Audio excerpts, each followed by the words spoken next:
absolute emptiness I lived with every single day came to a point where I said to God, A, I don't think you're real, but if I'm wrong and you have a plan for my life, prove it. Don't ever ask God, the creator of the universe, to prove to you that he's real unless you are ready for an encounter of the first kind.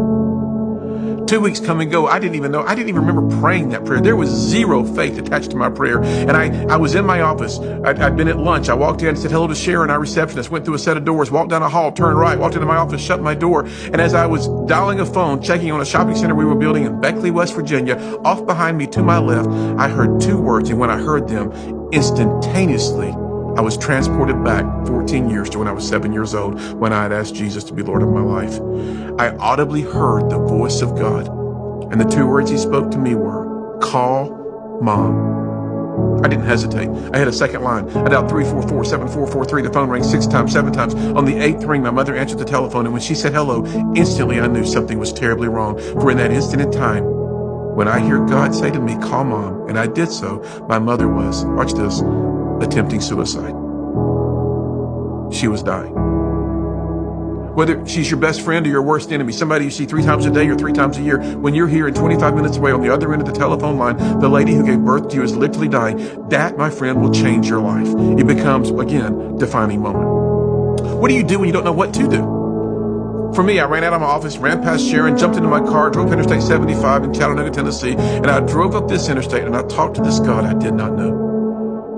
And I didn't talk to him in any kind of like King James language. It was like, God, help. I can't save my mom, but you can. For the first time since I'd been 15 years old, I was being honest. I rounded the corner in their neighborhood, looked at their home from the outside in. Everything looked fine. It was safe, secure, maybe like where you live today. But from the inside out, my mom was dying. I've spoken with millions and millions of teenagers. And from the outside in, they appear to have it all together. But from the inside out, I wonder what's really going on. Do you really get the truth that your choices do create your circumstances? I beat on the door that day. My mom was barely alive as she came down some stairs. She fell into my arms. I picked her up. I carried her to her car. I drove her to Park Ridge Hospital in Chattanooga, Tennessee. And as we drove, she looked over at me. She says, Dean, I can't be dying. And I said, Mom, hang on. You're not going to die, but you're going to have to choose to live. The most important word in that sentence is not live, my friend. It is choose, because you and I are given the choice every day to make the choices that create our circumstances. I get her to a hospital that day. A doctor threw me against the wall. They rushed her to the emergency room. My dad is there now. Family and friends are there. 45 minutes later, this doctor walks across the ER to my father.